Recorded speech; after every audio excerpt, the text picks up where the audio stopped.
A Seccional São Paulo, da Ordem dos Advogados do Brasil, por sua comissão do Acadêmico de Direito, tem a honra de apresentar o webinar O Impacto das Relações Familiares na Construção de sua Autoimagem, evento promovido pela referida comissão, com apoio da Comissão de Cultura e Eventos da OAB São Paulo. Informamos que este evento compactua com um dos Objetivos de Desenvolvimento Sustentável estabelecido pela ONU, a saber, educação de qualidade. Com a palavra, senhoras e senhores, doutora Adriana Cecílio Marcos dos Santos, presidente da Comissão do Acadêmico de Direito da OAB São Paulo. Olá, boa noite a todas e a todos. Sejam muito bem-vindos a mais um evento da Comissão do Acadêmico de Direito da OAB de São Paulo. É um prazer receber tantas pessoas dos mais diversos estados do nosso país. Registrei aqui a presença de amigos e colegas do Rio Grande do Sul, do Rio Grande do Norte, do Ceará, de Minas Gerais, do Piauí, do Rio de Janeiro e muitos hoje que estão presentes aqui conosco são da Bahia. Então sejam muito bem-vindos todos os colegas aqui de São Paulo também, do interior de São Paulo, sintam-se acolhidos por nós e é um prazer enorme recebê-los aqui neste evento. Quero cumprimentar a todos em nome do nosso presidente, Dr. Caio Augusto Silva dos Santos, que nos permite realizar este trabalho que nós fazemos com tanta dedicação e tanto carinho por todos vocês. Nós hoje vamos conversar sobre um tema extremamente importante, sensível e delicado. E para tratar sobre algo como as relações familiares e o seu impacto na construção da autoimagem, na nossa construção, em como nós nos vemos e o quanto nós somos fruto do meio que nos criou, nós hoje teremos o prazer e a alegria de ouvir a nossa coordenadora do Núcleo de Apoio Emocional da nossa Comissão do Acadêmico de Direito, a psicóloga Denise Braz. É uma alegria muito grande poder ouvir e aprender com a querida Denise, que tem feito um trabalho esplêndido à frente do Núcleo de Apoio Emocional. Denise, muito obrigada. Essa parceria que nós temos realizado tem sido extremamente importante para o trabalho da Comissão do Acadêmico. Eu agradeço em nome de todos os membros da Comissão do Acadêmico de Direito pelo trabalho maravilhoso que você vem prestando ao longo desse período aí conosco. Muito obrigada mesmo. Será uma honra te ouvir. E eu que agradeço. E como a nossa comissão é a Comissão do Acadêmico de Direito, nós sempre recebemos acadêmicos de direito, que são os nossos protagonistas nestes eventos. Então, hoje nós vamos estamos aqui na presença do querido Juan, que é um acadêmico exemplar, que está conosco aí, trabalhando já com a nossa comissão, fazendo a diferença e construindo a sua história junto à Comissão do Acadêmico de Direito. Querido, seja muito bem-vindo, um prazer enorme te receber aqui. Também temos o prazer e a alegria de contar com a presença da querida acadêmica que também está conosco, a Ana Carolina, que está também construindo, investindo na sua história, na sua trajetória acadêmica, estando conosco e caminhando com a Comissão do Acadêmico e nos enriquecendo com a sua presença. Querida, muito obrigada, uma alegria contar com a tua presença neste evento. Então, de pronto, vou passar a palavra para os nossos protagonistas. Querido Juan, por favor, a palavra é sua. Muito obrigada. Boa noite, gente. Primeiramente, muito obrigado, doutora Adriana Cecílio. Eu gostaria de agradecer imensamente a doutora, a presidente da nossa comissão, né, pela oportunidade de poder fazer parte dessa maravilhosa comissão, a Comissão do Acadêmico de Direito da OABSP, e também pelo convite de mediar esse evento, né. Agradecendo também a Comissão de Cultura e Eventos da OABSP por essa parceria. Eu gostaria de agradecer a presença de todos os participantes nessa palestra, né, e é uma honra poder estar fazendo parte dessa mediação, poder estar fazendo parte desse evento, né, representar todos os acadêmicos de direito, não só de São Paulo, mas como de todo o Brasil, como a doutora iniciou o evento, né? Juntamente com a acadêmica também, Ana Carolina. Para mim é uma honra, muito obrigado mesmo, doutora, obrigado pela oportunidade. E agora eu vou passar a palavra para a Ana, também acadêmica, que fará a apresentação da nossa expositora do evento. Muito obrigado, de verdade. Olá a todos, pessoal, uma ótima noite. Gostaria de agradecer a doutora Adriana, a doutora Denise, pela presença e pela palestra que vai professar aqui. Obrigada, Juan. Vou apresentar um pouco sobre a doutora Denise. Doutora, caso a senhora queira interromper e fazer complementos, por favor, sinta-se à vontade. A doutora Denise é psicóloga e professora e membro colaboradora da Comissão Acadêmica de Direito da OAB São Paulo. Já participou de cursos de pós-graduação, psicopedagogia, gênero, sexualidade, saúde da mulher. Um segundo, por favor. Saúde da mulher, para enfermagem e sexualidade humana. Ela também participou de uma especialização em terapia da família no Instituto Mosaica, no Rio de Janeiro. E tem formação em prático na Academia de Psicoterapia della Famiglia, na Roma, em Itália. Gostaria de agradecer a todos os presentes e desejo a todos uma ótima palestra. E muito obrigada novamente. Boa noite, mesa. Obrigada pelo convite, né, Adriana. Obrigada pelos acadêmicos, pessoal que nos ajuda, né? Daniela, Fabiana e a Sandra, se eu não me engano. E eu vou falar um pouco para vocês. Vou aqui.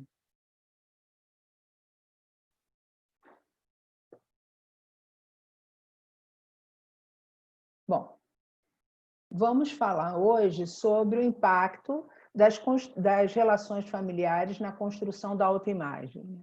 Por que a gente escolheu esse tema? Acho que a gente escolheu esse tema pensando exatamente na construção da autoimagem e também, com isso, a construção da autoestima de todos nós, tá?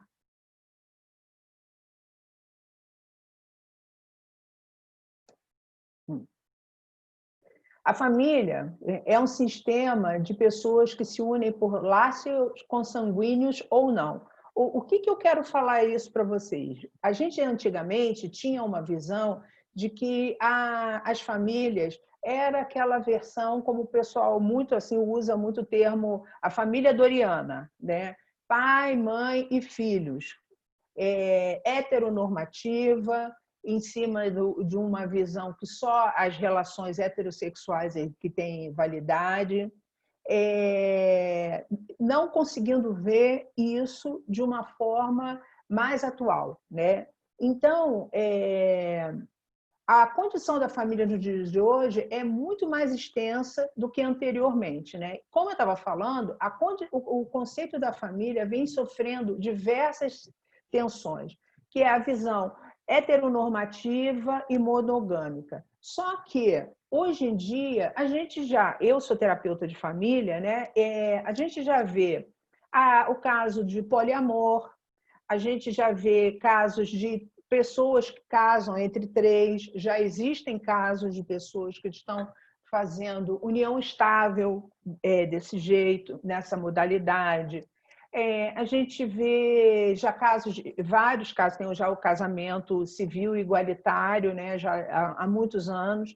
Eu sou do Rio de Janeiro, então eu estou aqui em São Paulo tem 5 anos. Então, a maior parte da minha formação foi toda do Rio de Janeiro, né? E eu trabalhei muitos anos no Centro de Cidadania LGBT, e uma das coisas que a gente via era exatamente, eu tive o prazer de participar, não do primeiro, mas a partir do segundo casamento civil igualitário lá no Rio de Janeiro, e eu preciso dizer para vocês que é extremamente emocionante, né?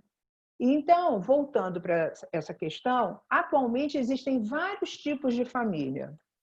Denise, como assim? São esses tipos de família que vocês estão vendo aí, né? Tem a família que é só de uma única pessoa e tem um cachorrinho, um homem ou uma mulher com um cachorrinho ou com um gatinho. Tem o casal jovem, tem o casal que é recém-casado, tem o casal heterossexual e um filho e um bebê, tem a família com uma criança heterossexual e uma criança pequenininha. Tem só um casal. Eu sou do tempo que, quando a gente entendia a família, quando tinha um casal, não era visto como casal, era visto única e exclusivamente como se essa pessoa fosse só um casal. Hoje em dia, essa visão foi estendida, porque existem muitos casais que não desejam ter filhos, né? E por que não podem ser vistos como família, né? Tem a grande família, que é o que a gente fala, a família estendida, que é pai, mãe, filhos e avô e avó, e todos coabitam no mesmo ambiente. Tem um casal adulto, né, que é mais velho. Tem a família com crianças, né? E, inclusive, a babá. Isso é um detalhe importante. A gente, quando faz atendimento de família, se a babá for alguém muito importante no crescimento de alguma criança, adolescente ou jovem adulto, muitas vezes a gente chama a criança, a babá, para participar daquele sistema familiar, tá? Tem o casal idoso, tem o casal gay, tem o casal com um único pai e um rapazinho, tem a família com deficiência física, né? Tem a mulher que só tem um filho também, tem o casal, tem a família bissexual, né? Tem a família de lésbicas, que, aliás, esse mês comemorou-se o Dia da Visibilidade Lésbica, no dia 29, o dia 27 foi o dia do psicólogo, e no dia 11 foi o dia do advogado, né? E tem aquela pessoa que é absolutamente só, que são as anaparental, é só constituída só de irmãos, não tem presença de pais. Tem aquela que ela só vive, ela e os animais dela. E por que a gente vai falar sobre isso, gente? Porque a família é um dos primórdios, no primeiro passo da nossa vida. É um dos principais momentos de pertencimento que nós temos. A Denise, mas e eu que sou adotado ou sou adotada, e eu fui pego ou pega num orfanato para adoção. Essa família existe, que é a família sua que está te atendendo, né? E que está crescendo junto com você. Mas a visão de família, às vezes, vem daquele local do orfanato onde vocês estavam morando, né? Não deixa de ser família, né?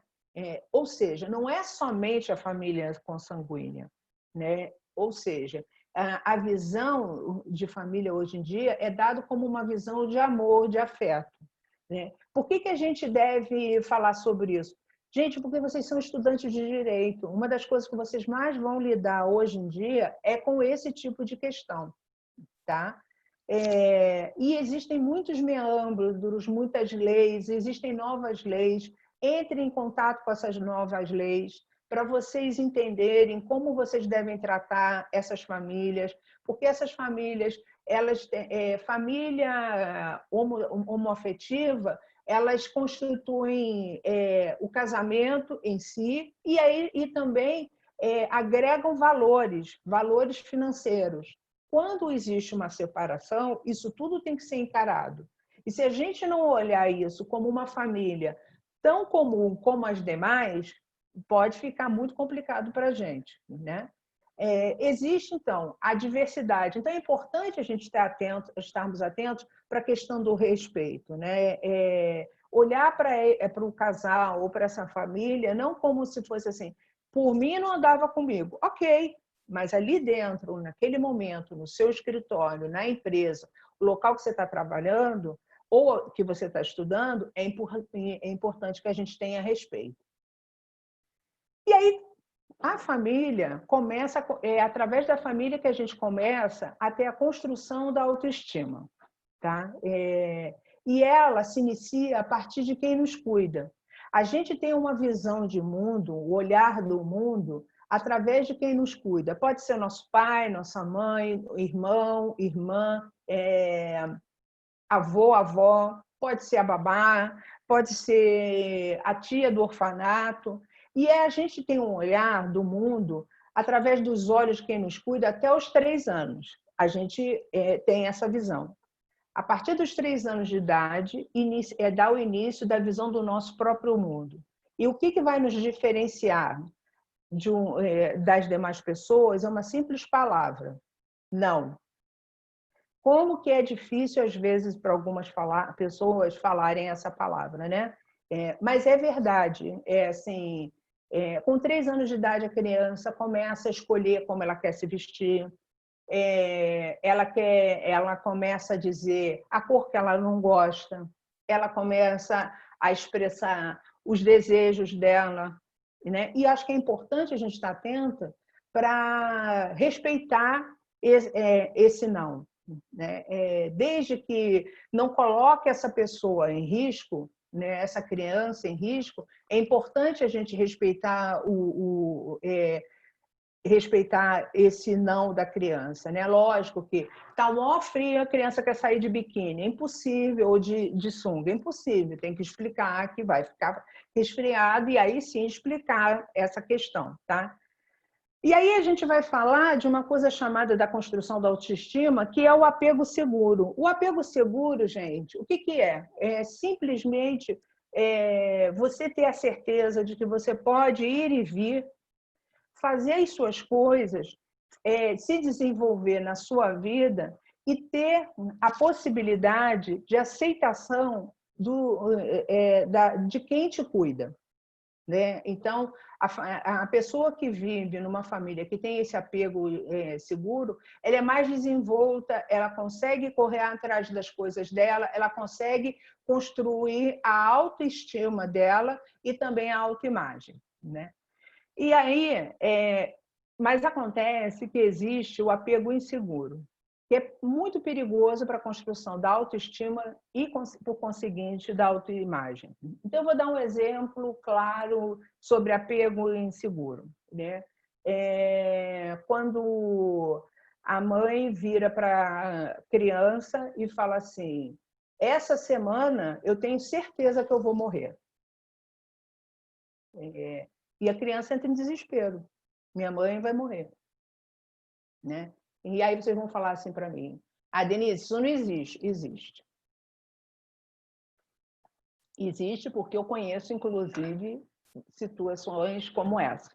Hoje mesmo eu estava olhando no Twitter e estava lendo algumas pessoas falando sobre uma pessoa que talvez fosse famosa, e que parece que é famosa, dizendo que adorava praticar bullying e adorava dar susto nos filhos. No filho ou na filha, eu não sei quem é.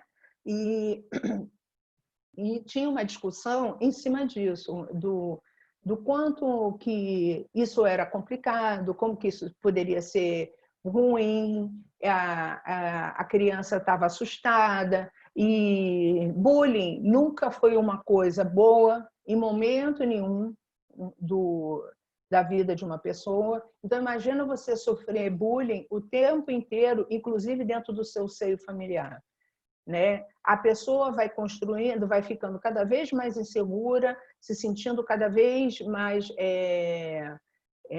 com uma sensação de inadequação, tá? E aí vamos falar da expectativa do pai e da mãe, né? Pai e mãe criam essas expectativas. Gente, olha só, pai e mãe são pessoas comuns como qualquer outras. Toda mulher que vai ter seu filho e todo homem que vai ter o seu filho ou filha cria expectativa. Por mais que se tente trabalhar para que não aconteça isso, o pai e a mãe podem criar expectativas. E muitos desejam o que não tiveram para si, eles desejam para os filhos. Então, eu não consegui, um exemplo, eu não consegui estudar, meu filho vai estudar, minha filha vai estudar. só sai de casa depois que tiver terminado os estudos, né? Para depois namorar, para depois casar, quer dizer, vai criando uma série de ideias pré-concebidas do que eles entendem como o melhor para si, né? E para todos, e para os filhos. E outra situação muito comum, né? O desejo que seus filhos, quando têm uma carreira, sigam a carreira. E isso é muito comum no direito e na medicina. Mas eu preciso fazer confessar uma coisa para vocês. Eu sou psicóloga, meu irmão é administrador de empresa. Meu pai é administrador de empresa e a minha mãe é psicóloga. E eu tenho uma sobrinha que vai terminar psicologia no ano que vem, né? Se você parar para você falar, ai, Denise, então você fizeram isso? Não, foi uma coisa que foi acontecendo. Eu vi a minha mãe estudando, eu fui gostando do que eu lia e entendi que realmente seria a profissão que eu gostaria de seguir. E é verdade, né? Eu sou extremamente feliz na profissão que eu tenho. E eu escuto isso da minha sobrinha também. Tia, eu adoro fazer psicologia, né? Então, olha que legal. Mas isso é um fato, não é uma coisa que pode acontecer. Mas existem, quando se faz direito e medicina, é muito comum os pais ou as mães guardarem aquele espaço para o meu filho ou para a minha filha seguir, né? Pois é, e se a pessoa não quiser, não quer? Caso a pessoa não queira fazer. Se a pessoa não se identifica com a profissão esperada ou com as ideias esperadas do pai e mãe, como é que fica? O que se faz num momento desse? Como dizer, não, mãe, eu não pretendo terminar minha faculdade para depois eu arrumar um emprego, para depois eu começar a namorar, para depois eu casar, para depois eu ter filho. Aí a pessoa, ou se for uma mulher, ou ela engravida, se for um homem, ele engravida a namorada, e aí atropela tudo, e aí como é que vai fazer sobre isso? Quebrar o ciclo pode ser devastador para algumas pessoas. Ou seja, não corresponder àquilo que as pessoas acham que seria o ideal para elas, que as famílias acham. Não cumprir o papel que é esperado. Ver a decepção e a tristeza no olhar do familiar. Quantas pessoas eu recebo no meu consultório que trazem isso? Ou já recebi. São questões que podem levar a diversos sintomas físicos e emocionais, né? Eu separei alguns emocionais, que é a ansiedade, a depressão, a tristeza, o luto, a culpa, a vergonha. Físicos é muito comum ter alergia, dermatite é muito comum da pessoa fazer, ter quadro de problema de uma dor de cabeça crônica, é comum ter dor de estômago, tem gente que tem síndrome do intestino irritável, também é comum. Tudo isso pode surgir, né? Por quê? Por conta de questões relacionadas a esse apego inseguro que eu acabei de falar ainda agora para vocês. A autoestima e a autoimagem ficam profundamente abaladas, né? É quando a pessoa sente que ela não tem como resolver essa determinada questão, né? Quando não se tem o apoio familiar, o que a gente pode fazer? Eu queria que a gente pensasse um pouco sobre isso. Eu coloquei a resposta embaixo. Pode buscar ajuda entre seus pares. Mas e quando não se tem o apoio dos pares? O que fazer? Como fazer?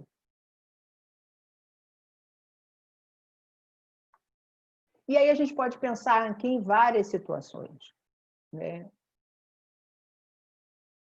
questões raciais é muito comum na construção da imagem, né, de uma família. Por exemplo, eu me lembro bem quando a Maju Coutinho, quando ainda era, não sei se vocês se lembram, quando ela ainda era a moça do tempo, a jornalista que falava sobre as questões climáticas, ela, logo que entrou, ela sofreu ataques na internet relacionadas às questões raciais, né? E aí foi uma comoção, eu participei, entendi, inclusive, somos todos Maju. E o que queria dizer com isso? É que o racismo não tinha espaço, não poderia ter espaço entre uma sociedade. E ela, eu lembro dela que quando ela falou, foi falado sobre isso no Jornal Nacional, e aí ela falou assim, as pessoas passam e a Majuzinha fica. Recentemente, quando eu vi um documentário sobre mulheres falando sobre pessoas com questão racial, né, que eram negras, falando sobre o racismo estrutural e, inclusive, analisando a questão do George Floyd, a Maju falou uma coisa muito interessante. Ela falou assim, que ela sempre se sentiu apoiada pelos pais. Ela sempre se sentiu como alguém que tivesse valor. Que por mais que machucassem esse tipo, atitudes racistas ou falas racistas, isso, de alguma forma, dava uma construção interna e ela conseguia seguir, né? A gente vai falar mais na frente um pouquinho sobre o que é a resiliência, né? Mas também tem as questões de identidade de gênero, né? Por que eu vou falar sobre isso? Como eu fui apresentada, eu sou especialista na área de gênero e sexualidade, além de ser pós-graduada em sexualidade humana, né? Questões de identidade de gênero quando a pessoa se descobre transexual e começa o processo de transição, ela precisa sentar e conversar com a família. E aquilo que eu coloquei para vocês lá atrás, que o pai imaginava para aquela pessoa casar com uma pessoa do sexo oposto, se manter no gênero ao qual nasceu, cai tudo por terra e a pessoa tem que rever, a família tem que rever os conceitos. Tem muito familiar que não dá conta, bota essa pessoa para fora. Mas tem muito familiar que acolhe essas pessoas, né? Então, o processo de transição, se a pessoa tiver ajuda da família, apoio dos seus pares, tudo fica mais leve para ser levado, né? As questões da orientação sexual, né? Quando a pessoa sai do armário, a função da saída do armário. A identidade de gênero também, quando a pessoa sai do armário, porque tem muito pai e muita mãe que vê aquela menina muito masculinizada e entende que ela é lésbica, mas ela não é lésbica, ela, na verdade, ela vai começar, ou já começou, a transição dela para o gênero masculino, e o oposto em relação aos homens. Tá? E mais, conversar sobre a saída do armário é muito comum os pais entrarem para o armário. Quando já diz Edith Modesto, quando o gay sai do armário, quem entra para o armário é a família. Né? Por quê? O que as pessoas vão falar de mim? E a família, invariavelmente, acha que a culpa, se é que tem culpa, porque não existe culpa, é dela, da família, porque não criou, e principalmente da mãe. Eu não criei direito. E não tem nada a ver uma coisa com a outra, né?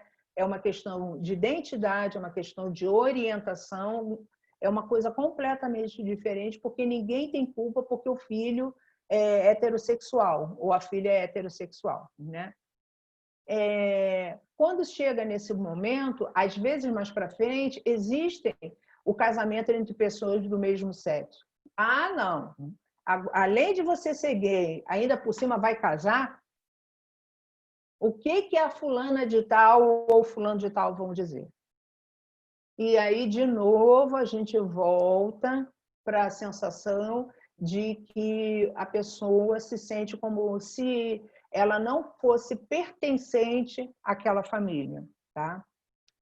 Aí é o que eu falo, quando temos apego seguro, todas essas questões podem ser encaradas de maneira absolutamente resiliente, né? Quando essa pessoa se sente com uma condição de ir e vir dentro da família, a pessoa consegue ter o aspecto da resiliência. E aí, o que seria a resiliência? Falando a grosso modo, é a capacidade em superar desafios, né? Isso só pode acontecer quando a pessoa tiver um sistema de crenças bem fortalecido. E aonde ela consegue esse sistema de crenças, dessa aceitação? Através da família. A família tem que estar resiliente junto delas, né? Se a pessoa tiver ao menos uma pessoa que a apoie incondicionalmente, ela já se sente resiliente e encorajada em ir em busca dos seus direitos. Então, quando alguém diz, por exemplo, nas questões do racismo, por mais que o pai e a mãe entendam que aquilo é racismo, porque eles também passaram por isso, mas se eles não tiveram um apego seguro, eles não tiveram uma ideia passada em cima dos direitos que eles têm, que essas pessoas têm, o que vai acontecer? Elas não vão conseguir passar isso para os seus filhos. Então, a tendência é a pessoa se sentir sem se sentir fortalecida em relação a essa questão. Mas se numa família, alguém nessa família a apoiar incondicionalmente, ela começa a sentir empoderamento, tá? A terapia de família entende que a mudança de algum dos membros da família pode acontecer, com isso pode haver uma mudança total no sistema familiar. Então, o que a gente fala muito? Vem a família, cheia de problemas para o consultório da psicóloga, né? Ou do psicólogo. Começam a trazer as questões.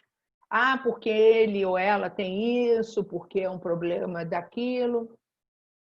Quando, aos poucos, a coisa começa a melhorar e uma pessoa começa a fazer a mudança, isso vai reverberando para todas as outras pessoas. É igual a gente jogar uma pedrinha num lago.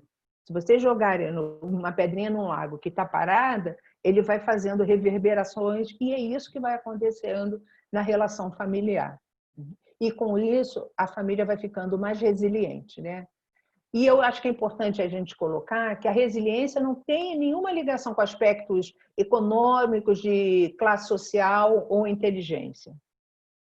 Pessoas podem ser riquíssimas, ter uma classe social top, a inteligência a melhor possível, a maior, e mesmo assim ela não ter construção dentro dela de resiliência.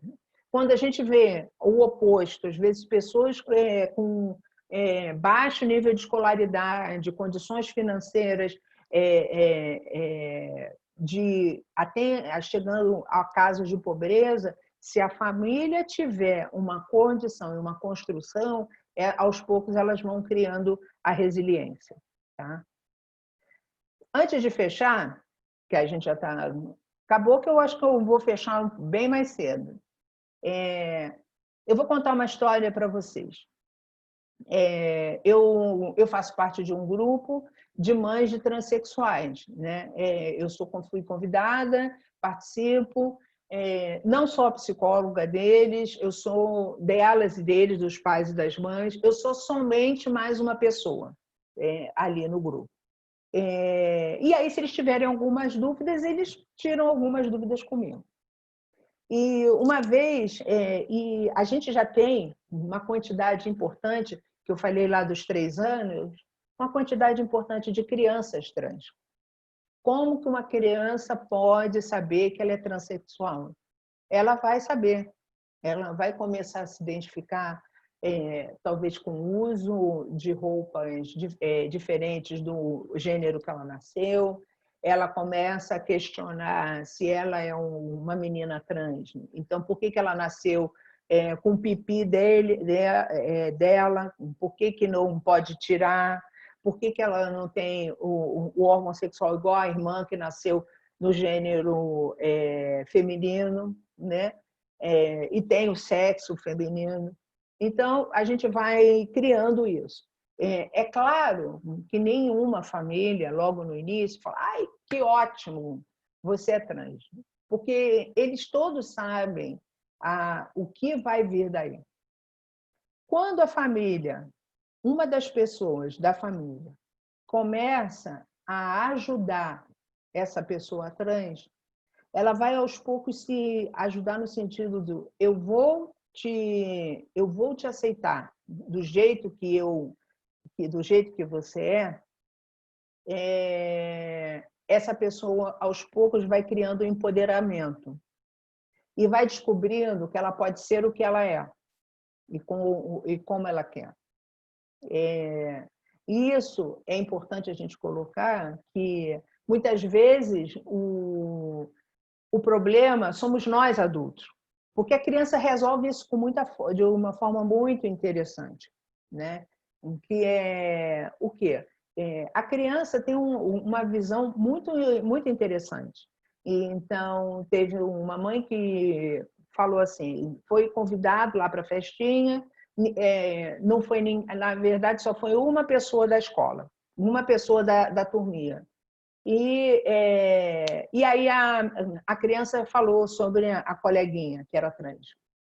E aí ela falou assim, mãe, é que ela nasceu João, mas ela, na verdade, é Maria, porque ela disse que é Maria. E se ela disse que ela é Maria, ela vai ser chamada de Maria. E aí os pais foram para a festa entender o que era isso, né?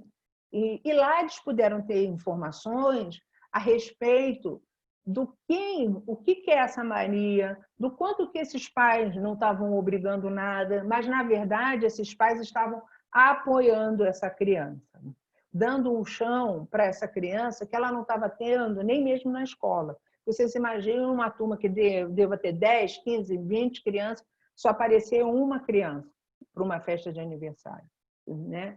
Por quê? Porque aquela criança ela tá dentro do direito dela querer ser do jeito que ela é. Vocês vão me falar, como assim, Denise? Pois é, gente, como é que a gente pode entender quando uma criança com 2, 3 anos de idade pega pela mãe quase cortando o pênis? É uma coisa para a gente pensar. E a foto que eu escolhi para terminar a minha fala hoje, ela tem uma coisa que a gente fala assim, de amor, de construção de autoimagem, da fala das pessoas.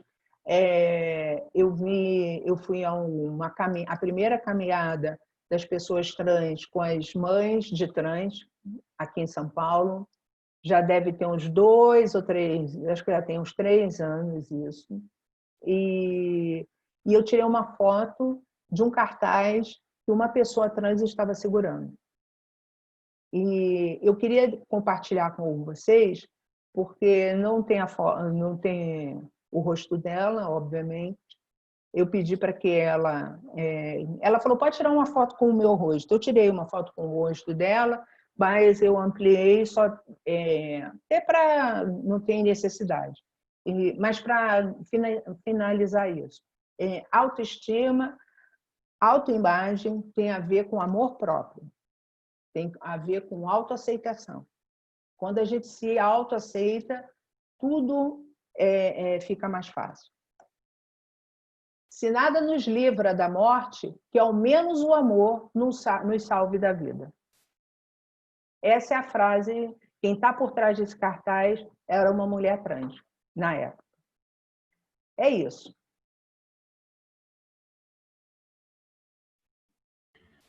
Parabéns, Dê, muito obrigada. Desculpem a informalidade, mas que palestra linda, que fala sensível e que importante essas informações, né? E eu acho que por mais que as pessoas tenham essa percepção de uma forma mais genérica, é sempre muito profundo poder ouvir efetivamente, olha, existe essa raiz, existe todo esse histórico familiar que está por trás de uma série de problemas, de uma série de questões. Às vezes a gente vê uma pessoa que é extremamente insegura, ou a pessoa pensa, eu sou tímido. Mas será que é tímido? Ou ao longo da sua infância a pessoa foi constantemente cortada pelos seus familiares, né? Será que a pessoa é insegura ou toda vez que ela tentou falar alguma coisa, alguém disse que aquilo que ela estava falando era besteira? Então, óbvio que a gente não tem que culpabilizar os pais, né? Eu gosto muito de uma música que já agora é bastante antiga, é do meu tempo, que é Pais e Filhos, do Legião Urbana, porque é um trecho que é perfeito. O Renato Russo era um gênio, né? E ele diz assim, você culpa os seus pais por tudo, isso é um absurdo. São crianças como você, o que você vai ser quando você crescer. E eu tive que ser mãe para entender essa frase, porque eu não entendi esse trecho da música. Eu cantava, mas não fazia sentido para mim. E eu só fui entender quando eu me tornei mãe, porque aí a gente entende que a gente sente as mesmas inseguranças, o mesmo medo, a gente continua sendo uma pessoa completamente falha, cheia de defeitos, mas a gente é referência na vida de outra pessoa. E é muito assustador isso. É muito difícil ser mãe, é muito difícil ser pai. A gente tenta fazer o melhor possível, mas às vezes por uma falha nossa, a gente pode realmente causar um dano nos nossos filhos. E às vezes não por sermos uma pessoa ruim ou por uma pessoa má, mas às vezes são questões que a gente vem trazendo aí ao longo. A nossa geração, eu que tenho 43 anos, que sirvo para ser mãe do Juan, da Ana, né?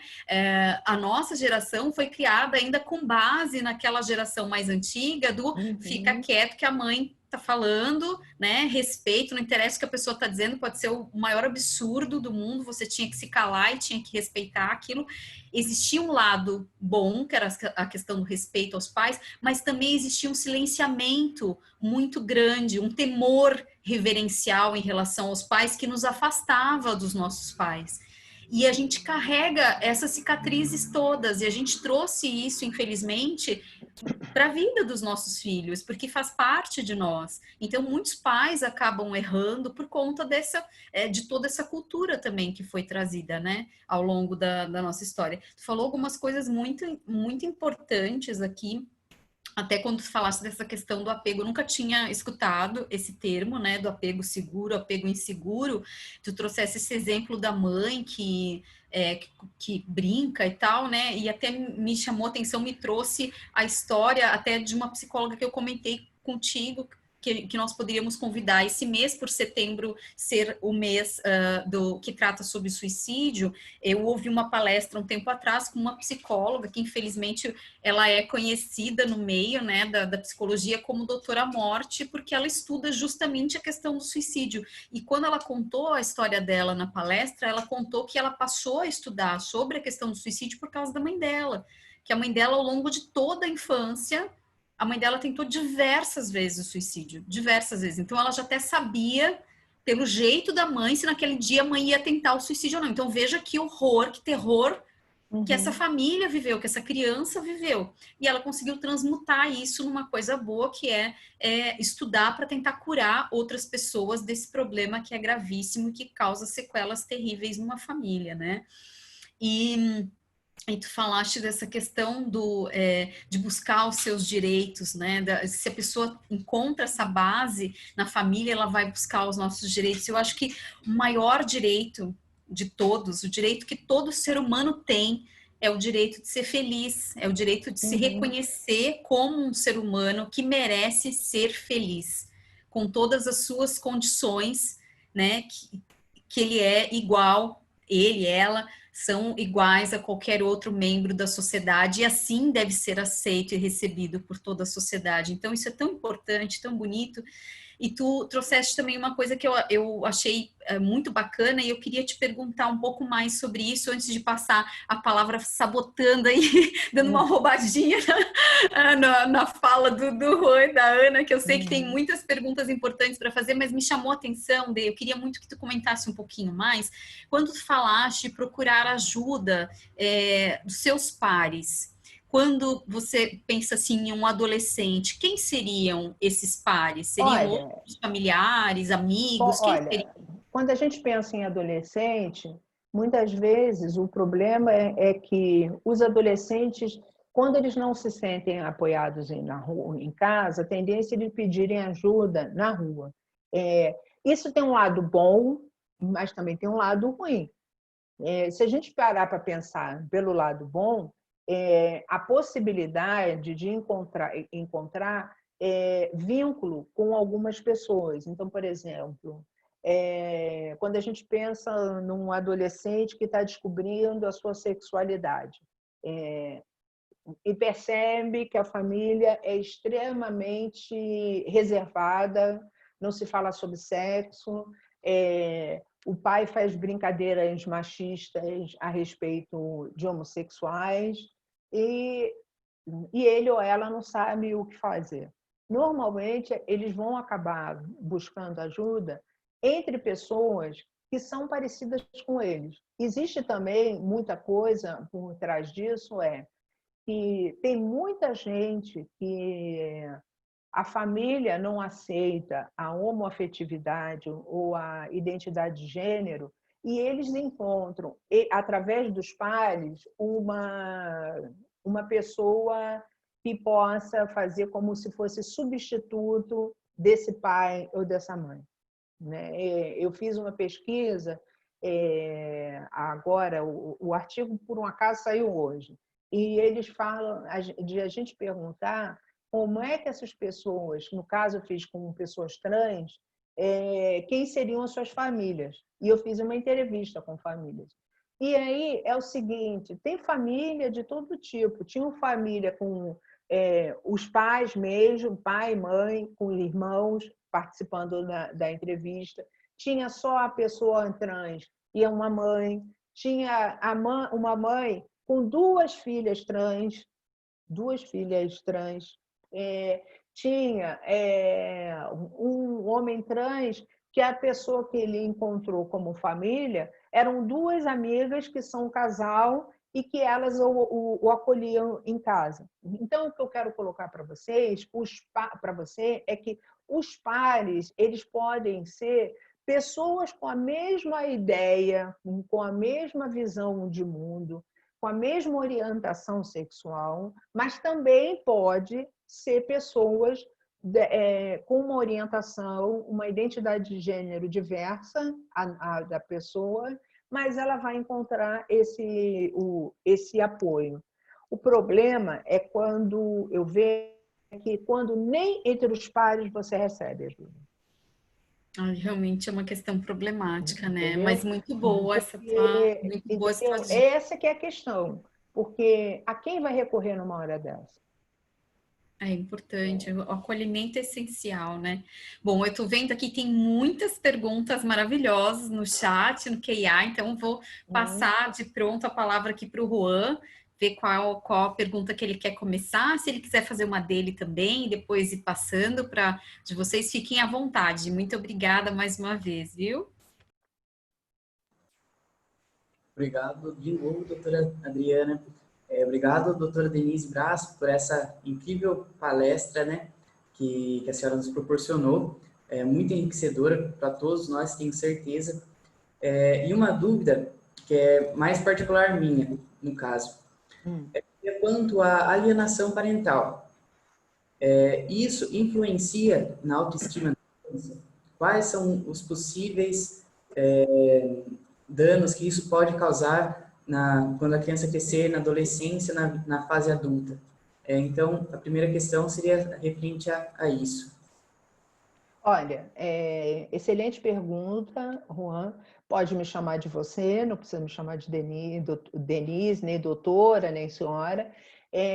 Alienação parental, eu costumo dizer que é uma das coisas mais perversas que pode acontecer numa relação entre pais e filhos.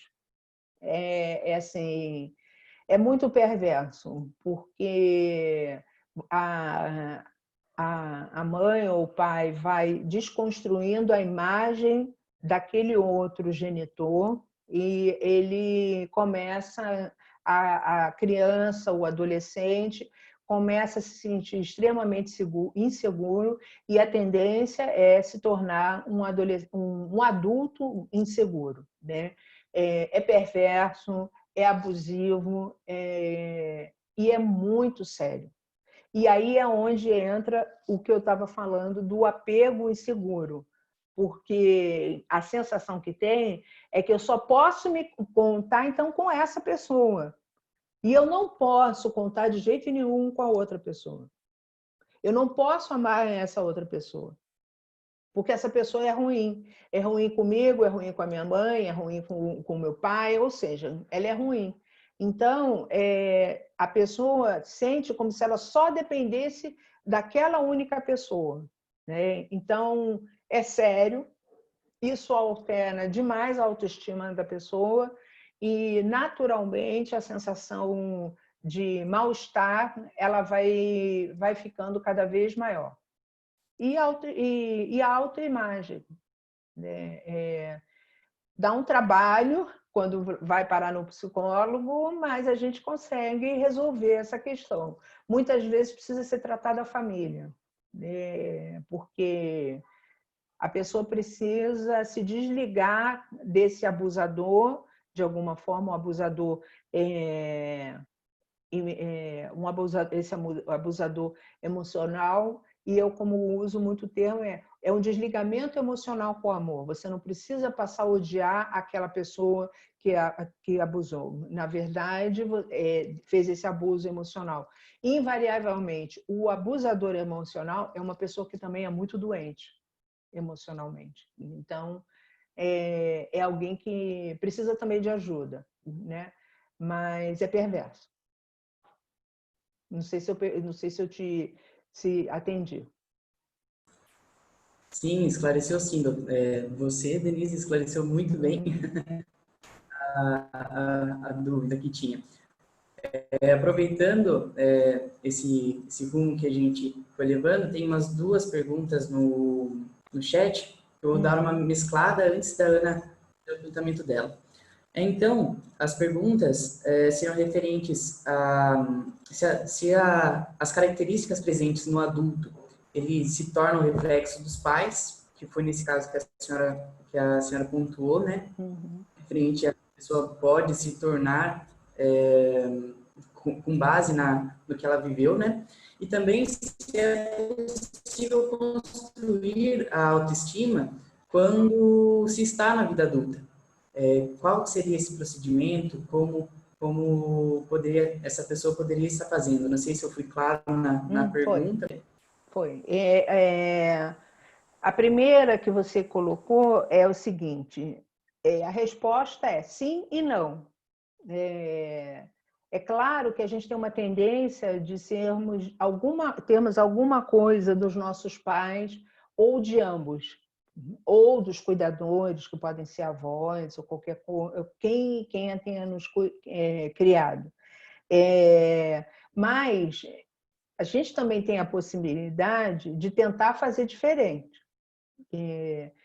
Eu tive um pai ou uma mãe que era abusivo, então eu vou ser abusiva também com as pessoas com quem eu me relaciono. Veja bem, às vezes isso é algo absolutamente que não aparece para a pessoa. Ela acha que ela não está fazendo nada demais, mas ela está. Cabe o que está sendo abusado sinalizar e falar: olha, isso que você está fazendo não é legal, não gosto, e colocar o devido limite, né? Então, isso pode ser? Pode, mas se a pessoa se propuser a fazer um trabalho terapêutico com psicólogo, eu acredito que a tendência é a pessoa fazer essa mudança de postura. Agora, é importante entender que é natural a pessoa ter uma repetição do que ela teve em casa, né? Em relação à questão da autoestima, bom, como eu falei, o desenvolvimento começa a partir desde o dia que a gente nasce e a gente é cuidado, né? E se a gente é cuidado com amor, se a gente é cuidado com carinho, com atenção. Eu sou do tempo do tirei 10, não fez mais que a sua obrigação, né? Ai, tirei 5, você não está estudando, né? Então, não existe essa construção de olhar para a pessoa com a importância da autoestima. Eu cansei de ouvir amigas falando assim, não, olha, eu faço questão de elogiar sempre minha filha ou meu filho, porque eu nunca fui elogiada pelo meu pai e pela minha mãe, né? Então, eu sou muito preocupada, muito ligada nessas questões todas. E aí o que eu acho que é importante, a pessoa tem uma autoestima mais baixa ao longo do tempo, ela pode começar a trabalhar a autoestima dela. De novo, psicoterapia, processo de se entender, de se conhecer. Muitas vezes a pessoa tem muito sentimento de culpa em cima de uma série de coisas que ela entende que ela teria que fazer, quando ela não tem nenhuma obrigação de fazer.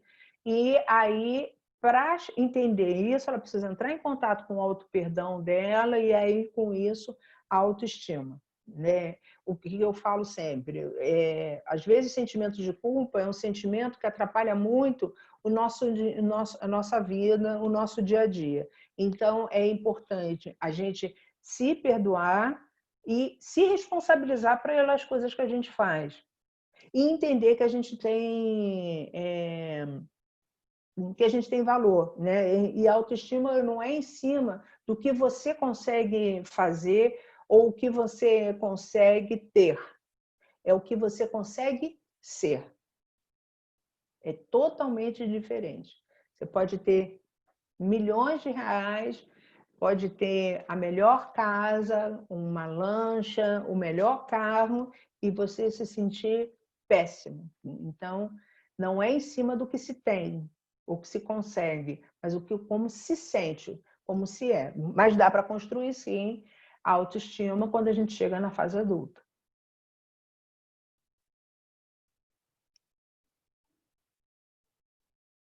Ana Carolina ou Juan? Não sei se a Ana continuou conosco. Eu posso fazer aqui no Q&A, tem bastante aqui para selecionar. Deixa eu só virar aqui para conseguir ler.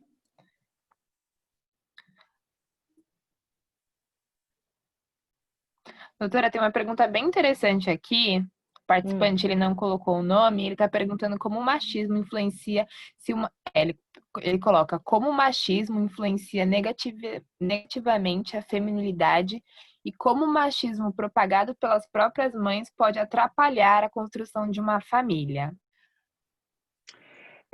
Aí também em seguida, já aproveitando caso a senhora queira responder, uma também falando sobre a questão do racismo, como formar uma autoimagem positiva com famílias em meio ao racismo estrutural. Quem fez essa pergunta foi a Ruth de Souza Silva. Muito boa pergunta, Ruth. Muito boa pergunta anterior.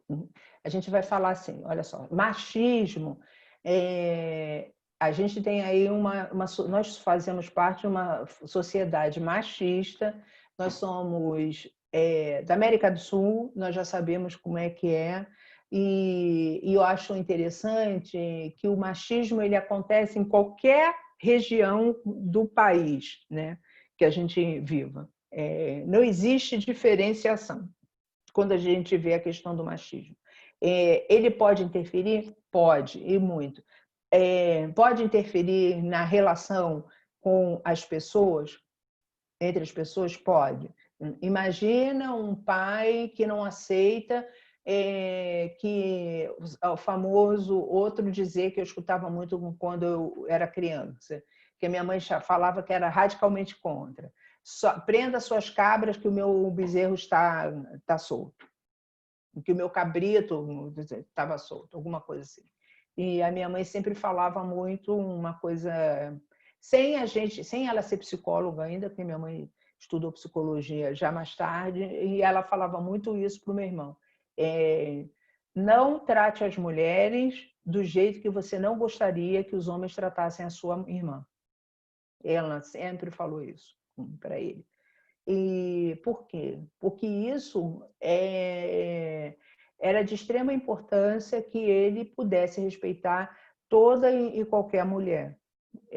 Eu acho que isso deve ter ajudado muito o meu irmão, porque eu considero o meu irmão, ele pode até ser machista, eu acho que tem alguma coisa do machismo nele, mas ele sempre foi, pelo que eu percebi muito, assim, um ótimo marido para a mulher dele, um excelente pai. Então, de não entender que ele está ajudando, mas ele também tem que contribuir em casa, né? Então, e sempre que eles casaram, eles sempre agiam assim. Então, eu acho que de alguma forma isso pode ter ajudado muito a ele nesse sentido. O que acontece? Quando a gente fala de machismo, eu não tenho estudo específico sobre isso, mas eu percebo de forma bem empírica. Acaba por afastar as pessoas. O machismo, por parte da mulher, existe. Quando a divisão de tarefas dentro de uma casa, para o menino, fica restrito a ele levar o lixo para a rua. Eu vou dar um exemplo de coisas que eu já vi em casa de amigos, de muitos anos atrás, né? A menina tinha que lavar louça toda semana, a semana inteira. O menino lavava 2 dias e levava o lixo para a rua. Por quê? Então, às vezes, a gente, mulher, reclama do machismo e a gente não para ver que a gente está propagando isso dentro da nossa própria casa. O machismo só atrapalha, porque dá uma ideia de que homem que é homem não pode chorar. E aí, com isso, quando tem um homem que tem a questão de entrar em contato com os sentimentos dele, que consegue identificar a sensibilidade dele e ele decide falar sobre isso, ele é mal visto, ele é visto como um homem que não sabe se controlar e, com isso, a autoestima dele fica bem mexida. Ele vai levar isso para o casamento e o que é pior, quantos casos a gente vê de casamentos, famílias desfeitas por conta do machismo? Porque, inclusive, quando chega para... Aí tem eu acho interessante o seguinte, tem muito homem machista que é muito machista dentro de casa, mas ele vai pedir à mãe ideia do que ele pode fazer. E essa mãe, de novo, reforça o machismo dele. Infelizmente, isso acontece. Quanto ao racismo, não sei se eu respondi a pergunta, mas quanto ao racismo, o que eu acho que é importante é o seguinte, a construção da pessoa, enquanto eu não me sinto empoderada para falar muito sobre isso, porque, primeiro, eu sou mulher, eu sou branca, né? O cabelo está pintado de louro, mas em breve vai ficar grisalho. Então, eu venho de uma condição privilegiada, sim, porque pela minha cor eu já sou privilegiada, né? Felizmente para mim, infelizmente para o negro, eu não sou apontada na rua, eu não sou olhada com desconfiança, entendeu? Então, tem uma série de coisas que a gente vai vendo ao longo da vida e observando, né?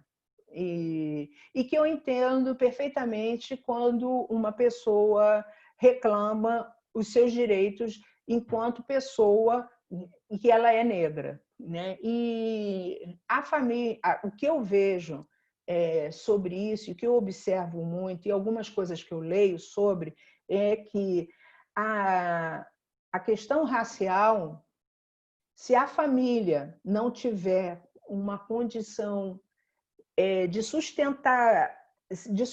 de sustentabilidade em relação ao orgulho sobre a sua cor e o empoderamento desse direito dela de ser uma pessoa como outra qualquer, como eu, Denise, que sou uma mulher branca, né?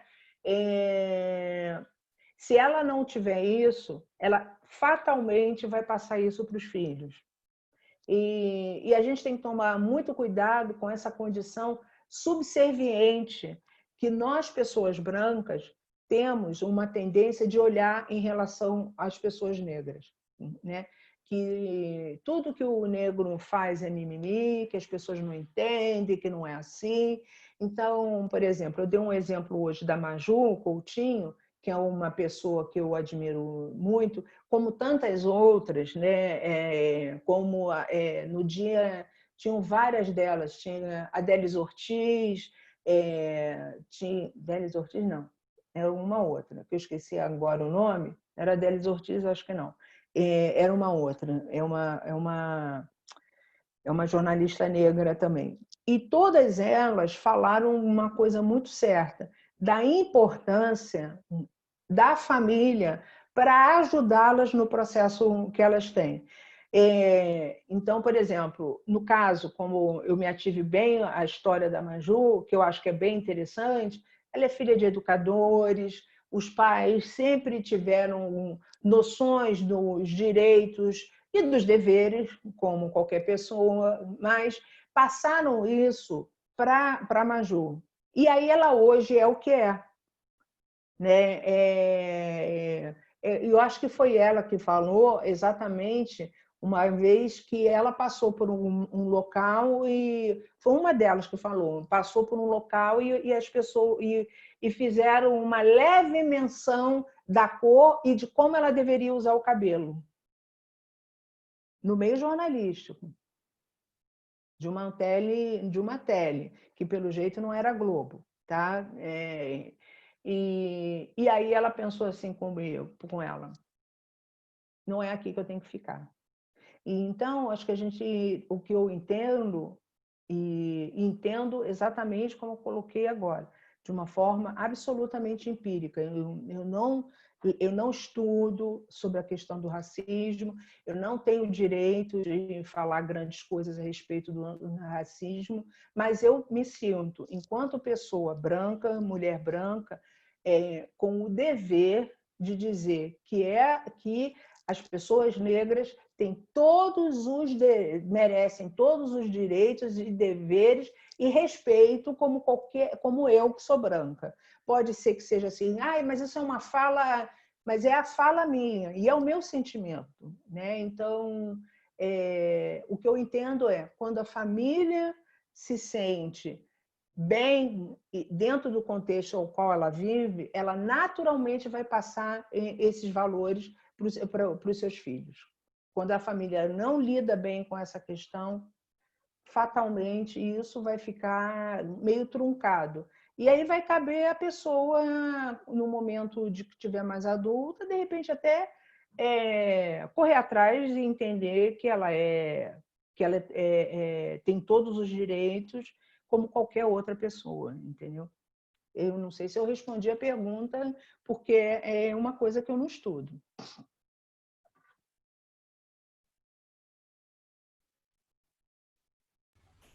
Juan, agora eu acho que tem mais perguntas, né? Tá cheio de perguntas no QIA, no chat. Tem sim, doutora. Pode mandar mais uma? Ótimo. Tá. Essa pergunta ela foi da Rúbia Marchini Dumas. E a questão é sobre quando revela uma situação de quebra de expectativa dos pais, seja quanto ao gênero, sexualidade, ou quanto a condições neurodivergências, descobertas ou tratamentos de problemas emocionais, e há uma certa negação. Como incentivar os familiares a procurar a aceitação de um profissional e se envolver mais nesse processo de uma forma positiva?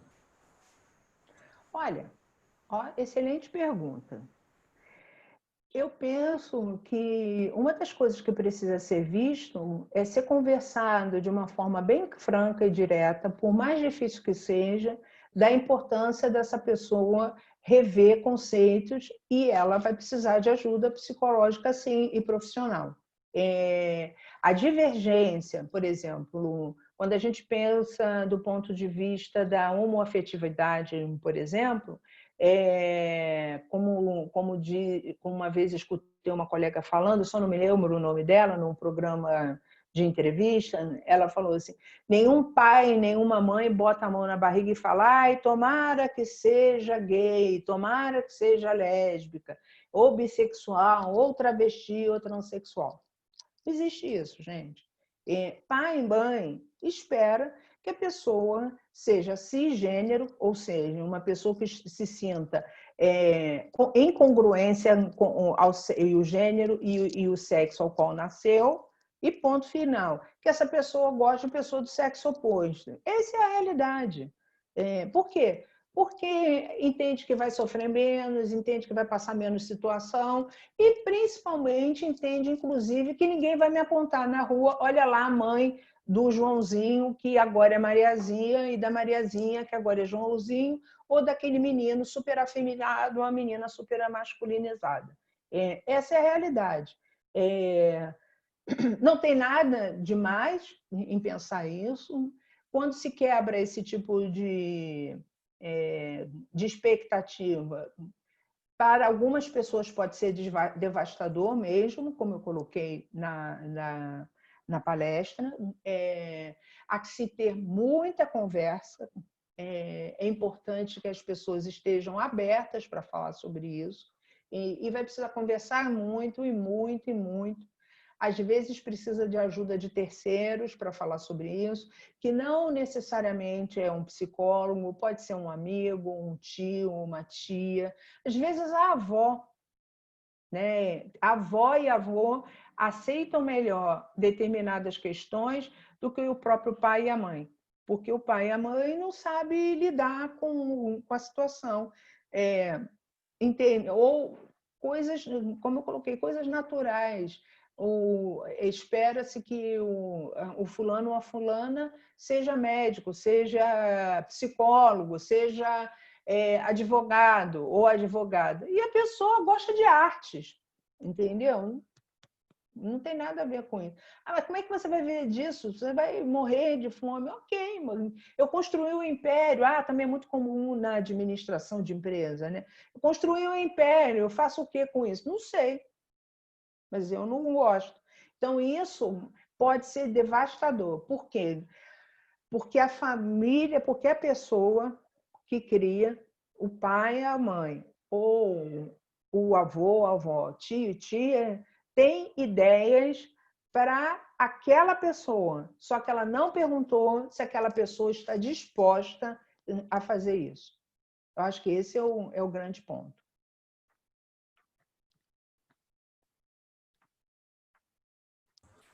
Obrigado, respondeu muito bem a pergunta, Denise.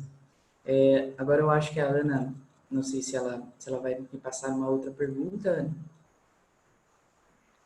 Podemos, porque a gente tem bastante aqui, né, em fila de espera. Uhum.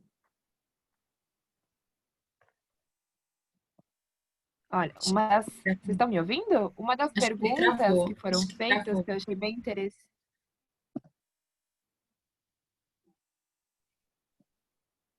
Estão me ouvindo? Não, Ana, travou. Acho que agora vai. Estão me ouvindo? Agora sim. Qual é a pergunta? Vamos lá.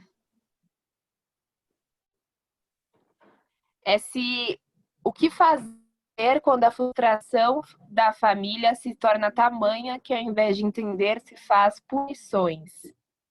Acho que talvez a pessoa que perguntou ao invés de entender, ela é punida. Essa é a pergunta? Acho que é. Bom, eu vou responder. Infelizmente, se a pessoa começar a sofrer muitas punições ou sofrer muito abuso, muitas vezes é mais seguro para a pessoa, e ela tem que pensar sobre isso, se ela não precisa se afastar por um tempo daquele objeto que está abusando, essa pessoa que seja o abusador. Pode ser uma saída, às vezes a gente sair, se afastar dessa pessoa, fica melhor até para fazer uma diferenciação e você entender exatamente o que você está sentindo e o que você deseja, né? Eu entendo como a não aceitação seja de qualquer coisa, seja por orientação sexual, sob por identidade de gênero, e ela começa a sofrer punições, a tendência é a pessoa ficar cada vez mais voltada para si. Isso pode gerar depressão, isso pode gerar um estresse profundo, isso pode levar ao suicídio. Então, nessas horas, é melhor, em alguns momentos, se afastar dessa pessoa e ficar um pouco de longe. E aí, sim, começar, quem sabe, mais para frente, quando essa pessoa que se afastou estiver mais empoderada, tentar um novo diálogo. O que a gente não pode, nem deve, é deixar que o outro abuse da gente, achando que a gente é o errado. Às vezes precisa de medidas encaradas como drásticas. Não, aí é salvação de vida, é autopreservação e é o melhor para si. Tá?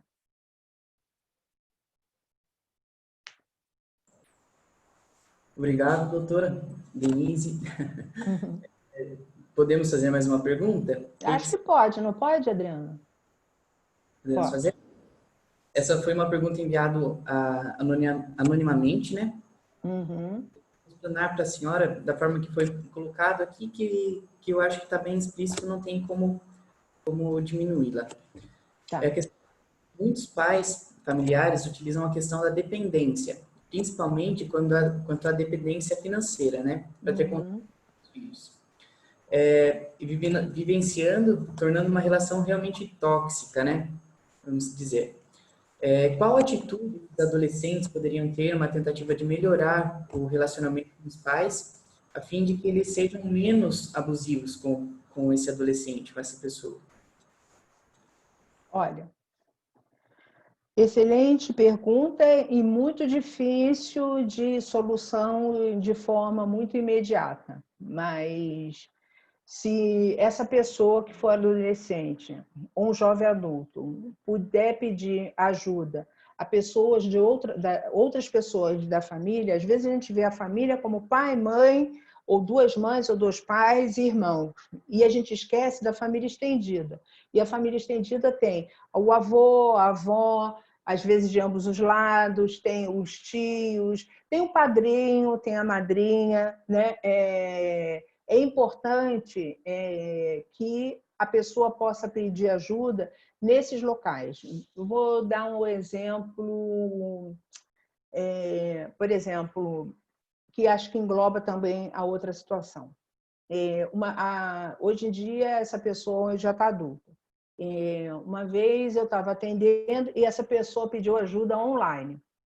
E era um caso de uma pessoa trans. E, pasmem, ele só conseguia falar comigo por e-mail, ou no máximo por chat do e-mail. Ele não conseguia falar comigo pelo celular. Era uma época que não tinha o WhatsApp. Não, estava aparecendo o WhatsApp, já tinha. Mas ele não tinha condições de falar comigo. E eu estava falando de uma pessoa que tinha seus 14 anos de idade. E chegou para mim pelo local onde eu trabalhava, através do meu coordenador. E eu consegui dar um apoio para essa pessoa durante muito tempo. E, dentre outras coisas, essa pessoa, inclusive, tentou suicídio. E só não conseguiu suicidar porque a mãe viu. E foi uma coisa muito, muito séria, porque Ele acordava, o pai militar, e o pai o acordava dizendo assim, você não quer ser homem? Então você vai ser homem. E já acordava com ele dando um monte de tapa, surra, 5 horas da manhã. E aí, uma das saídas que nós, da equipe, que eu trabalhava lá no Rio, no Centro de Cidadania LGBT, conversei com meus colegas que eram advogados, ela é muito minha amiga até hoje, o meu coordenador também tinha feito direito, e aí eu sentei com ele e disse, o que a gente pode fazer? E aí ele virou para mim e falou, Denise, ia com assistente social, quer dizer, a gente teve uma reunião de equipe, e nós contactamos o Conselho Tutelar para esses pais. E digo para vocês que só mudou quando tiveram a visitinha do Conselho Tutelar. E foram convidados a irem até ao pai, mãe, irem ao Conselho Tutelar, e foi dito claramente que se continuasse com esse nível de abuso e de mal-estar na família, que ele iria ser retirado do convívio familiar. E eles tomaram um super susto, melhoraram um pouco, né? Mas o que acontece? A pessoa tende a, muitas vezes, não saber o que fazer. Então, ela se sente de pés e mãos atadas. Mas aí eu quero só confirmar uma coisa. Não existe só o pai ou só a mãe. Vocês têm possibilidade de pedir ajuda a qualquer pessoa. Só tem eu, meu pai, minha mãe e meus irmãos. Peça ajuda ao pai e à mãe do melhor amigo ou da melhor amiga. Mas peça ajuda, porque pai e mãe têm que entender que eles têm o pátrio poder sobre seus filhos, mas existe uma coisa que já existe há muitos anos, que é o ECA. E o ECA é para ser utilizado. E é para proteger essas pessoas, entendeu? Proteger essas crianças, esses adolescentes. E o jovem adulto também, né? Eu já vi vários casos de pessoas que saíram de casa e foram morar na casa de amigos por um tempo, e aí depois arrumaram emprego, e aí seguiram com suas vidas, né? Ai, foi uma conversa tão maravilhosa, tão rica. É uma pena que, né, a gente tem que encerrar, porque eu estou olhando aqui, que tem bastante... Tem o Teto aqui, as meninas que estão aqui conosco no suporte, tem o horário delas também. Então, quero te agradecer imensamente por essa conversa, por mais esse encontro tão rico e tão especial, que trouxe tantas informações empoderadoras.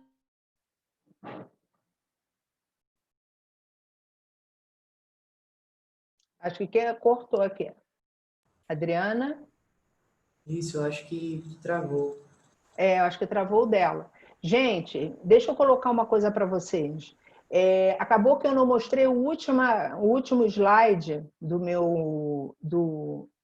minha apresentação, mas ali eu coloquei meus dados. Mas, por exemplo, se vocês quiserem falar comigo, vocês podem entrar no Instagram, procurar Psi Denise Braz ou psicóloga Denise Braz. Eu tenho o Facebook, também o profissional, que é psicóloga Denise Braz. Vocês podem fazer contato. Eu tenho pode ser o meu celular, que é o 11 94 222 0812. Se vocês precisarem de ter alguma dúvida, precisarem falar alguma coisa, eu vou ter um imenso prazer de responder qualquer coisa que vocês precisem falar comigo. Estou falando para eles, Adriana, que eu acabei finalizando e eu não mostrei os dados dos meus contatos no último. Eu botei e aí eu esqueci. Mas, bom, é que eu até tenho que pedir desculpa para as pessoas, eu estou com um problema no meu celular, daí eu não consegui fazer a postagem hoje, divulgando esse evento, mas amanhã eu vou resolver essa questão no meu celular e aí eu vou fazer a nossa postagem de agradecimento. Espero que alguém tenha feito prints do nosso evento para a gente poder divulgar depois amanhã. E eu sempre marco, né? Então, quem gostou da palestra da Denise, quiser ter algum contato com ela, nós vamos marcá-la nas nossas redes sociais e aí pode entrar em contato com ela. E a gente também sempre deixa o nosso canal aberto, né? O núcleo de apoio emocional realmente serve como um mecanismo de apoio emocional efetivo. Então, se, por exemplo, você que está nos assistindo, por acaso se identificou com alguma fala e percebeu que talvez sofra algum tipo de abuso, pode nos procurar. A gente vai procurar encaminhar da melhor forma e ajudar e dar suporte da melhor maneira. A gente sempre responde as mensagens que são encaminhadas no inbox do Instagram, do Face nem tanto, porque é muita coisa, então no Instagram a gente geralmente consegue acompanhar com maior agilidade. Então, deixo aqui o meu muito obrigada a todos que estiveram conosco. Nós tivemos aí mais de 130 pessoas acompanhando esse evento. Quero agradecer a todas e todos que estiveram conosco do Brasil inteiro. Quero agradecer muito a Denise, mais uma vez, por essa palestra tão especial, tão rica. Quero agradecer muito ao Juan, que esteve conosco fazendo essa mediação, representando brilhantemente todos os acadêmicos e acadêmicas de direito. Quero agradecer também a Ana Carolina, que também teve um problema, assim como eu, com a internet, acabou não conseguindo finalizar conosco, mas esteve ao longo desse evento com a gente, participou da mediação, trouxe também as perguntas de todos que estiveram conosco. Então, agradeço muito a presença de todas e todos e até o nosso próximo evento. Muito obrigada e uma boa noite. Muito obrigada por vocês terem ficado conosco. Eu cheguei a ver que chegou a 122 pessoas e quero agradecer imensamente. Tá bom? Um beijo grande. Tchau, tchau, gente. Muito obrigado. Tchau, obrigada, querido. Muito obrigada. Boa noite. Boa noite. Tchau, tchau.